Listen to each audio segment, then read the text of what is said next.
Hydration. It's the middle of summer now and we are hot. So how can you make sure you adapt and your training doesn't take an impact, let alone you have a massive injury risk and your immune system goes down? Hydration is going to be key. Now, the trouble that I've found with a lot of runners, with a lot of cyclists, that if you're doing a short session, you're like, I can't be asked to take any fluids with me. We've all been there. You get home, you are so thirsty, you start drinking and drinking and drinking. The trouble is, you've done a lot of your session whilst dehydrated. Chances are you've gone out early, so you've not had breakfast, you've gone out fasted, because you want to get out before the heat gets really, really high in the middle of the day. So how do we focus on this and how do we sort this? Well, the first thing is to drink, essentially. So under an hour, I would still advise you guys to take fluid with you. It may seem like a chore. You may not feel as like you're a very advanced runner if you've got one of those little bottles that you hold in your hand just because you're running for 45 minutes. Well, let me tell you this. Nobody knows how long you're running apart from you. You could be running 20, 30 miles. If it means having a Camelback fluid container on your back, then have that. Have a pack on your back. It's going to help you recover in the long run. If you're going over an hour, look at getting some electrolytes in there just to help you replenish the salts, your electrolytes in your body.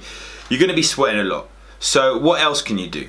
When you're out on the course, when you're out running, cycling or anything like that, just chucking water over your head, just trying to keep your core temperature down, chucking water over your forearms, just everywhere where you can keep your core temperature down, just chucking it over your quads. And don't worry about having wet clothes because they're going to be wet from sweat anyway and they're going to dry pretty quickly.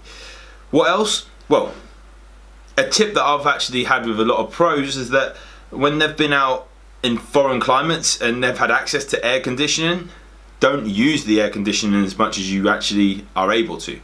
Step out of it and help your body acclimatise by being out in the heat of the day if you're in a new temperature, a new climate. Slush is a great thing as well. Having like frozen, like ice all blended up so you've got a bit of slush. It's going to be cooler than just normal water, even if it's like straight out of a fridge.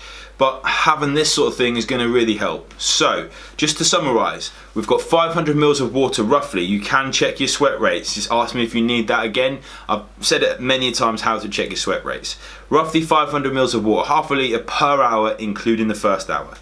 After 1 hour, then make sure you're adding electrolytes to the mix. Your food elsewhere as well, getting carbohydrates in around your workout is going to help you stay more and more hydrated.